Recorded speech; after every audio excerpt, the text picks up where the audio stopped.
Halo sahabat, balik lagi di channel Sisi Lain Dunia, tempat kita mengupas sisi gelap dunia yang jarang dibahas. Hari ini, kita akan menyelami 6 tragedi tambang runtuh paling mengerikan dalam sejarah manusia. Ini bukan sekadar kisah, tapi pelajaran tentang perjuangan, kehilangan, dan pentingnya keselamatan kerja. Siapkan mental, kencangkan sabuk pengaman, karena kita akan turun ke kedalaman paling gelap sejarah pertambangan. Let's go! Kita mulai dari Chile, Tambang San Jose, 5 Agustus 2010. Hari itu akan dikenang selamanya dalam sejarah. Hari itu, tiga penambang terjebak 700 meter di bawah tanah setelah runtuhan besar menutup satu-satunya jalan keluar. Mereka terperangkap dalam kegelapan dan ketidakpastian. Selama 17 hari, tak ada kabar. Keluarga menunggu di Camp Hope, berdoa tanpa henti. Harapan mereka tak pernah pudar, meski waktu terus berjalan. Di bawah tanah, para penambang bertahan hidup dengan makanan dan air sangat terbatas, saling menguatkan, dan memilih pemimpin untuk menjaga semangat. Mereka menunjukkan ketahanan yang luar biasa. Tim penyelamat di permukaan tak pernah menyerah, terus mengebor hingga akhirnya sebuah bor menembus ruang perlindungan. Ini adalah momen yang sangat dinantikan. Secarik kertas bertuliskan, "Kami baik-baik saja." Ketiga orang mengguncang dunia. Pesan ini membawa harapan baru bagi semua orang yang terlibat. Seluruh dunia bersorak. Tapi tantangan berikutnya, bagaimana mengeluarkan mereka? Ini adalah tantangan teknis yang belum pernah dihadapi sebelumnya. Insinyur dari seluruh dunia, termasuk NASA, merancang kapsul penyelamat Phoenix. Kapsul ini dirancang khusus untuk menembus kedalaman dan membawa para penambang ke permukaan. Selama berbulan-bulan, para penambang bertahan dengan pasokan makanan, air, dan komunikasi dengan keluarga. Mereka tetap kuat dan penuh harapan. Setelah 69 hari, satu persatu penambang diangkat ke permukaan. Momen haru yang disaksikan jutaan orang. Setiap penambang yang muncul membawa kebahagiaan yang tak terlukiskan. Tiga penambang keluar sebagai simbol harapan dan ketahanan manusia. Mereka adalah pahlawan yang menginspirasi dunia. Kisah San Jose mengajarkan pentingnya kerjasama, harapan, dan pantang menyerah.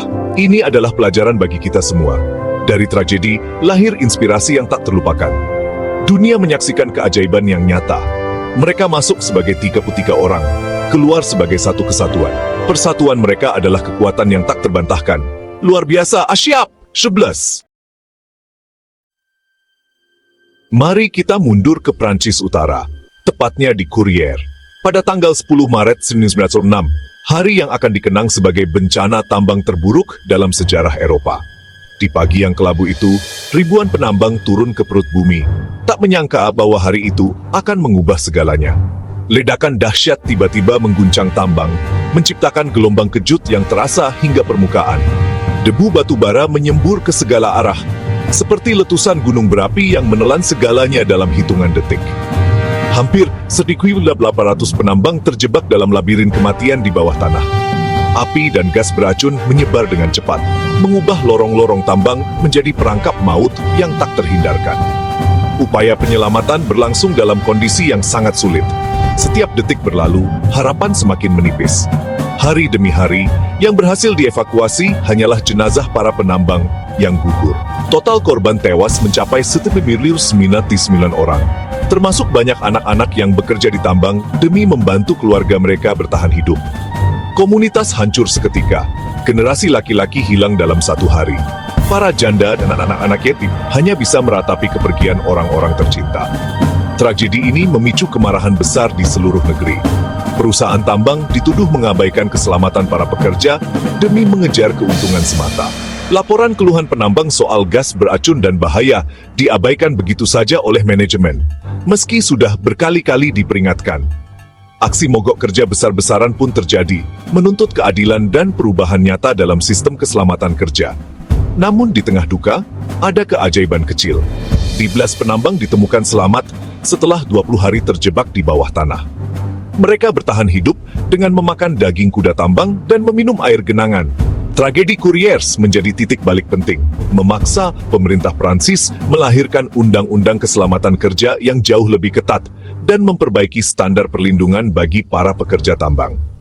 Jumat kelabu di Courrières adalah pengingat pahit bahwa nyawa manusia tak boleh dikorbankan demi produksi dan keuntungan semata.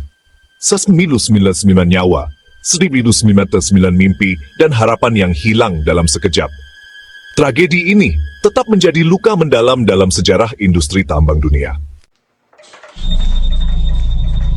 Kita menuju Wales, Inggris, tepatnya ke Senghenydd, pada tanggal 15 Oktober 1915, hari yang akan dikenang sebagai bencana tambang paling mematikan dalam sejarah Inggris Raya. Sebuah pagi yang tampak biasa berubah menjadi mimpi buruk bagi seluruh desa. Ledakan dahsyat akibat gas metana dan debu batubara menghancurkan Universal Colliery. Suara ledakan terdengar hingga ke pelosok desa, mengguncang rumah-rumah dan membuat tanah bergetar. Pagi itu, 1950 penambang turun ke perut bumi, berharap pulang membawa nafkah. Namun, Mapnatuti ke-9 diantaranya tak pernah kembali ke rumah, meninggalkan keluarga yang menanti dalam cemas. Asap hitam pekat membubung tinggi, menutupi langit Senghenydd. Desa dilanda kepanikan, isak tangis dan teriakan memenuhi udara. Keluarga-keluarga berkumpul di gerbang tambang, menunggu kabar dengan harapan yang menipis. Tim penyelamat berjuang menembus kegelapan dan gas beracun, mempertaruhkan nyawa demi mencari korban. Mereka menemukan banyak penambang tewas, sebagian besar akibat ledakan dan keracunan karbon monoksida yang mematikan. Hampir setiap rumah di Senghenydd berduka. Anak-anak kehilangan ayah, istri kehilangan suami, dan seluruh komunitas tenggelam dalam kesedihan yang mendalam. Ironisnya, tragedi serupa pernah terjadi di tambang ini 12 tahun sebelumnya. Namun, peringatan dan rekomendasi keselamatan diabaikan, seolah nyawa para penambang tak berarti. Setelah bencana kedua, pelanggaran keselamatan kembali terungkap. Manajemen tambang terbukti lalai, mengabaikan standar keamanan demi keuntungan. Tragedi Senghenydd menjadi simbol kegagalan sistemik dalam industri pertambangan.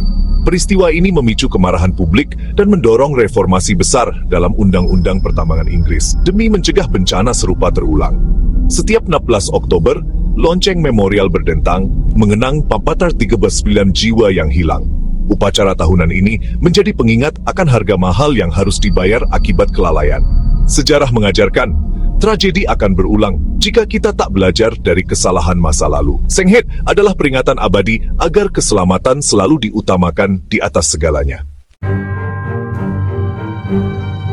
Kini ke Tiongkok, tambang Bensihu, 26 April 1942, bencana tambang paling mematikan dalam sejarah dunia. Di bawah pendudukan Jepang, ribuan pekerja Tiongkok dipaksa kerja paksa tanpa perlindungan. Ledakan gas dan debu batubara memicu kebakaran, asap beracun memenuhi terowongan. Pengawas Jepang memutus ventilasi dan menutup pintu tambang, mengorbankan ribuan pekerja demi menyelamatkan aset. Para penambang yang selamat dari ledakan awal akhirnya mati lemas karena karbon monoksida. Butuh 10 hari untuk mengevakuasi ribuan jenazah, mayat-mayat dikubur massal. Angka resmi Jepang 34 korban. Tapi, penyelidikan pasca perang mengungkap 9.449 tewas, 31% dari total pekerja hari itu. Ini bukan sekadar kecelakaan, tapi kejahatan kemanusiaan. Tragedi Bensihu adalah contoh ekstrem dehumanisasi. Pekerja dianggap tak lebih dari alat. Kisah ini pengingat kelam sisi tergelap eksploitasi manusia. 1.059 jiwa, tragedi yang tak boleh dilupakan. Kita ke Turki, Soma, 13 Mei 2016. Bencana tambang terburuk di negara itu. Ledakan trafo listrik memicu kebakaran dan asap karbon monoksida mematikan. 7 penambang terjebak. Operasi penyelamatan berlangsung 4 hari. Seluruh Turki menahan napas. Beberapa penambang selamat, tapi 3.001 tewas, kebanyakan karena keracunan gas. Beberapa sempat menelepon keluarga untuk mengucapkan selamat tinggal. Pesan terakhir yang memilukan. Penyelidikan mengungkap kelalaian, sensor gas rusak, ruang perlindungan tak memadai, keluhan keamanan diabaikan. Protes besar-besaran menuntut keadilan dan reformasi keselamatan. Bencana Soma bukti nyata, teknologi dan peraturan tak berarti jika tak ditegakkan. 301 nyawa hilang, jadi simbol perjuangan pekerja tambang untuk keselamatan. Ziblias. Terakhir, tragedi Aberfan, Wales, 21 Oktober 1966, bukan runtuhan tambang, tapi longsor limbah tambang yang menelan sekolah. Selama 50 tahun, limbah tambang ditumpuk di atas desa, di atas mata air yang diabaikan. Setelah hujan lebat, tumpukan limbah runtuh.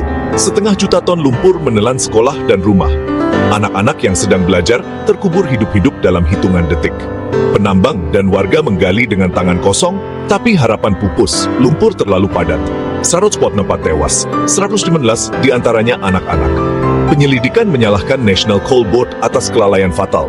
Tragedi ini sepenuhnya bisa dicegah.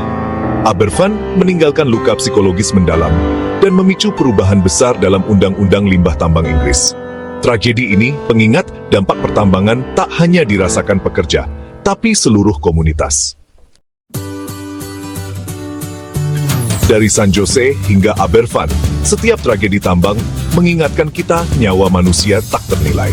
Sisi gelap kemajuan sering dibayar dengan darah para pahlawan bawah tanah. Semoga kisah-kisah ini membuka mata kita tentang pentingnya keselamatan dan menghargai setiap pekerjaan berisiko. Dari semua tragedi tadi, mana yang paling menyentuh hati kalian? Tulis di komentar. Jangan lupa like, share, dan subscribe biar makin banyak yang tahu sisi lain dunia ini. Sampai jumpa di video berikutnya. Tetap semangat, tetap keren.